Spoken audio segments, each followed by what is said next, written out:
Hi YouTube, say hi everyone.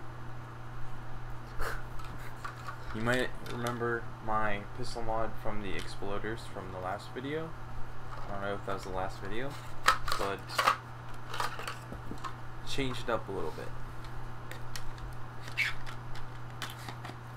Cut the plunger rod down. Now it fits on this base gun, and I made a